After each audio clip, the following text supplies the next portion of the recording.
So you have a huge pile of plastic, not sure where to start, not enough hours in the day. Fear not. Whether you're painting Space Marines or vast collections of God knows what, this video is going to be jam-packed full of hints and tips that will help you get your stuff on the tabletop and painted in no time. I'm Peachy, and this is Peachy Tips. Cheers. Oh, that's good. Although this video is meant to be part of a 3-part series about painting Space Marines, all the hints and tips in this are going to be relevant to any kind of painting really, so it doesn't really matter whether you're painting Space Marines or Napoleonics or Star Wars figures. There's a lot of things that will be useful whether you're a seasoned painter or not, that might help you speed up your painting journey a little bit. So first of all, we're going to start off with what I would say is probably the most fundamental part of the speed side of painting, and that is picking the correct undercoat. So we're going to move on at looking spray paints, undercoats, whatever you want to call them. That's what I'm going to move on to first. Now there are plenty of varieties of companies that make spray paints, whether that'll be Citadel, Colourforge, Army Painter. There's a lot of varieties of colours out there to get you started. What I try and do when I'm painting any kind of figure is look for the majority colour on the model, and then I spray it with the relevant rattle can, spray can, or whatever. So if I'm painting Blood Angels, for instance, I'm going to try and find a good red that matches. Colourforge, really good, not sponsored by the way. They have plenty of spray coats that match the Citadel range. So if you're after like something that's like Blood Angels and you need something that's along the lines of Mephiston Red and you can't get it from Citadel, Colourforge supply them. They're actually bigger and cheaper, so win. I always do that. I look for the majority colour and then I begin spraying it. Another thing to bear in mind as well, sometimes you might not find that perfect colour, the one that's just right, like the right kind of blue or the right shade of green or whatever. So in those instances, sometimes you might just need to base coat over. So for instance, if I'm painting a Space Wolf and I can't find the right kind of Space Wolf grey, I'll spray it a grey and then just get a paintbrush out and then just coat it with a couple of thin coats of the relevant grey I need. If you have an airbrush, use that. I mean, you might be really skilled at using airbrush.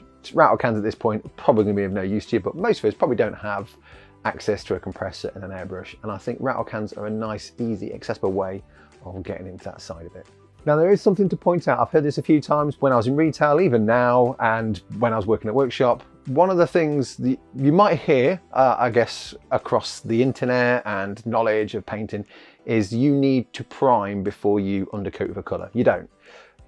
All the undercoats are solvent sprays, pretty much. I mean, there might be some that aren't, but the majority are, like Colourforge, Citadel, Army Painter, are designed as primers. So you don't need to like undercoat black first, then spray a green. That'll clog up your detail for a start, but also it's kind of unnecessary and a waste of money. So no, the only time I do that, and this is like my sort of like top tip, is if you want like an undershade, like a zenith or something like that. So if you want your Space Marines, like going back to the Blood Angel example, like black in the recesses, just dust them with red from an angle. That kind of gives you a bit of a zenithal red with a little bit of shading in there. I do it with the scenery all the time as well, where I spray them 2 colours. So that is, if it's a purpose, then I'll do it. But for the most part, you just need to just spray them with the 1 colour, it's fine. Obviously, as a disclaimer, the last thing you need to do when you are spraying, as you've seen with the footage that's going over, is do it in a well-ventilated area. If you want to wear gloves, wear gloves. I mean, I don't tend to bother, but do it outside, or if you've got like a special spray booth or something like that set up, you use that. And give them a good shake as well. There are lots of different things with like temperatures, humidity levels. I mean, sometimes when it's cold, it looks fine, I spray it and then they go a bit crusty. So do bear that in mind as well. So check the temperatures on the rattle cans when you're spraying before you go out there in the rain and the cold. Next up on our painting journey is shading. So after I've done the spray coating thing, most of the time, usually when I'm painting Space Marines, I will shade all over. Now there's multiple ways of shading, don't get me wrong, we'll touch on that in a moment. But shading is a good way of getting shadows and darkness and helps define all those edges.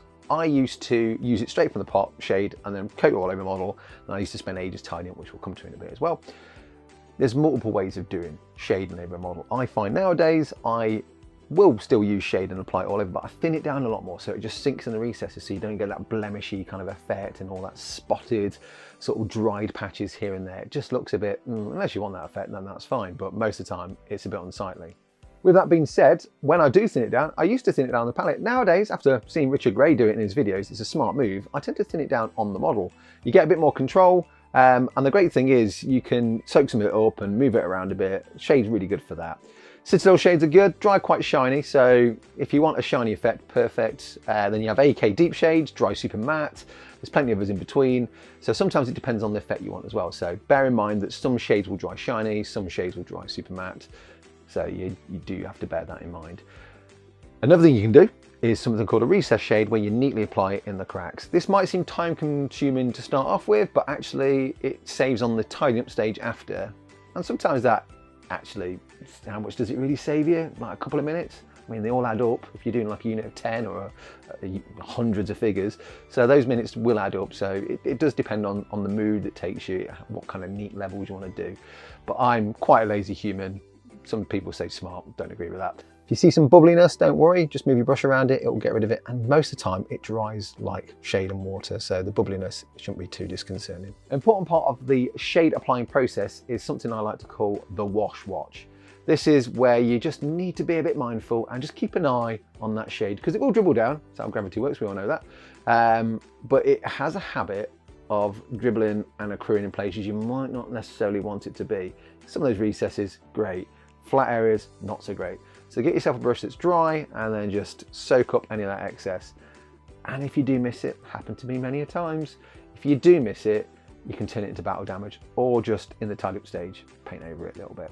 It will be fine. But just be mindful that if you like do it overnight or before lunch or something like that, you might just want to pop in and have a quick check. That's a top tip. Keep an eye out on that wash. With the wash dry, we're on to what I would probably say is quite an underrated stage, which is the tidy up stage. This isn't obviously where you go around the house and run it around with a hoover and have a bit of a dust. I mean, Mrs. Peach will probably appreciate that. This is the stage where you tidy up the paint job after you've applied the wash. It will be a bit blemishy in places. That's just the nature of wash. It does its own thing. You can't control water that much. It has its own mind. So I tend to find the relevant base coat that I'm using, something that matches with that undercoat. So if you've used like a Citadel Mephiston Red or one of the Colourforge colours, you'll want a base coat that matches those as close as you can. You thin that down a little bit and then you just work your way around, sitting on Space Marine armour, tying up those areas that look a bit blemishy. It's also why I say it's an underrated stage, is it kind of acts as like the first step to the highlighting or layering part. I actually really enjoy this part, and sometimes it's not shown often enough, I think, but with just a tidy up stage, you can fix so many problems, and 9 times out of 10, you don't really need to do that much else if you didn't want to. Certainly if it's like boots, belts, pouches, rucksacks, you can just leave it at that and not even bother highlighting it. It will look fine. So yeah, tidy up stage, key, I think, for any kind of miniature painting step. The highlights of the video, the highlighting stage. I mean, is it the highlight of the video? I mean, it might well be, I don't know. Highlighting, so many different ways of highlighting, so many different opinions on what's right or what's wrong. I often go with what works for you. And that could be edge highlighting every layer with multiple edge highlights, and you get nice crisp paint jobs. But I suspect you're here for a speed point of view, and edge highlighting is quite time consuming. So a few tricks to get you started. So we're gonna start with dry brushing, because I think that is one of the most underrated, and I said underrated again, haven't I? Doesn't matter. Well, it is. It is a good step, and certainly in your painting journey, a stepping stone to getting edge highlights on a model. It takes a bit of getting used to. Your first few dry brushes may be a bit rough, a bit, you know, there's be splodges here and there. That's fine. I've been there, everyone's been there when they're doing dry brushing. But it is a really nice way of getting those edges picked out, and then you can just move on to playing games with your models, getting them based and whatever. So dry brushing for me, I use it a lot. There's lots of people that swear by it, lots of people that think it's rubbish, it's fine, whatever your opinion is, doesn't matter. If you want stuff done quickly, dry brushing is going to help you do that. The thing with dry brushing as well is sometimes you have to build up those layers. So with the first pass, it might not look as good. So after a second pass and a third pass of just using that highlight dry brush, you start to see a bit more crisper, punchier highlight. It will be rough in places, and that depends on how much you've removed. Honestly, if you remove too much, it's not the end of the world. You can always go back and add a bit more, but then it gets a bit wasteful, obviously. So do take your time. There's so many opinions on what brushes to use, on whether you use tissue, cardboard, wood. It's whatever works for you. I've used tissue for years and I've never had issues with my dry brush. I use wood as well. And I used to use wood. Actually, I had like a wooden, I don't know what you'd call it. It's like a panel that was for an old snooker table. It was perfect. But use whatever you have at hand. Tissue is good. Lots of people will say that fibers get picked up in this, that and the other. But if you want to get like 150 Space Marines done in a weekend ready for a game, do you really care? So just a quick sort of run through on dry brushing is the basic principle is you are getting paint onto your brush. You're wiping that pigment off from your brush and leaving traces of it on. So the example we've got here is you've got some paint on the brush, it's going over, it's been rubbed off on some tissue, there's still traces of that pigment on the actual brush, and then I'm just gently brushing the edges. I try and go against the grain, and what I mean by that is if I have recesses, I don't want to be going in the direction the recesses are, because then it goes in the cracks. You want to go against the recesses. So you're picking out those edges. Start soft, work your way in. I call ghost strokes, so you just like gently brushing back and forth, and then as you get closer to the model, then you start picking out those edges. It also depends on the texture. Sometimes circular motions work better than others, so like scenery or whatever. But I just tend to find I just work in the direction where those details are, and that really, really helps punch it out. And like I said, a couple of coats will do that. And then you can build up the tone as well. So you might start off with a mid-green after you've sprayed green, and then you might go to a really bright green. You just want to be a bit gentler and a bit lighter. So your first one could be quite heavy, a bit more sort of unconsidered and brutish, whereas probably like the lighter highlights, you want to be a bit more gentle. Tickle it, just tickle it a little. That's all you need to do, is just be gentle with it. Just imagine you just gently tickling the edges of a dog's paw. But once that's done, voila, you've got yourself some instant highlights. And again, like I said, they can look rough in places. That's kind of good, because it kind of gives, certainly for Space Marines or even like Stormcast or Armoured Warriors, it gives it a bit of a roughness, a bit of a batteredness. Like this guy behind me, he's a bit battered. That shield, that's pretty battered too. So if you want that kind of effect, it's quite nice for that as well. And you can always thin down the base colour, the initial colour you started off with, and then just tidy up some of those areas if they look a bit rough. But that being said, dry brushing, I think, is a really good way of getting those highlights, and it works well on Space Marines. So edge highlighting, very, very fun. And you can do that, and you can spend hours doing those great transitions, but I have a technique I tend to use, which is a bit quicker, and looks quite good, certainly for battered, weathered armour, and I call it jaggedy or jagged highlighting. Now, I'm not trying to start a new movement, don't worry. It's highlighting that looks a bit jaggedy and jagged, and I'm kind of just hitting it on the edges, like as if it's like a saw or something like that. So I'm not trying to do a smooth line, I'm doing higgledy-piggledy bits, just tapping that brush, micro little taps here and there. You don't have to be super neat at this, you don't have to be super talented even, you're just moving it along and just doing little hits and little flicks.